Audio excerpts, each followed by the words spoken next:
नमस्कार साथीहरू, त्रिभुवन विश्वविद्यालय अन्तर्गतको एमए फर्स्ट सेमेस्टरको इक्जाम दिने विद्यार्थीहरूको एडमिट कार्ड अर्थात् प्रवेश पत्र आइसकेको छ। त्यो कसरी प्राप्त गर्ने आज म सिकाउन गइरहेको छु र त्यसको लागि तपाईले परीक्षा फर्म भर्नुभएको वेबसाइटमै जानुपर्ने हुन्छ। म student.tufohssedu.np मा जानुहोला। त्यसमा गइसकेपछि आफ्नो युजर नेम र पासवर्ड हालेर लगइन गर्नुहोला। यो लगइन गरिसके पछाडि ड्यासबोर्डमा देख्न सक्नुहुनेछ एप्लिकेसन स्ट्याटस भनेर। त्यसमा चाहिँ यदि तपाईहरुको एप्लिकेसन स्ट्याटस एप्रुभ छ भने तपाईहरुको प्रवेशपत्र आइसकेको छ।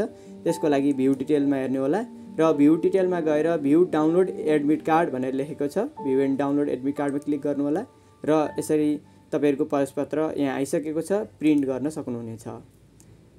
यदि तपाईहरुको आइसकेको छ नि तपाईहरुलाई बधाई तथा परीक्षाको शुभकामना। धन्यवाद।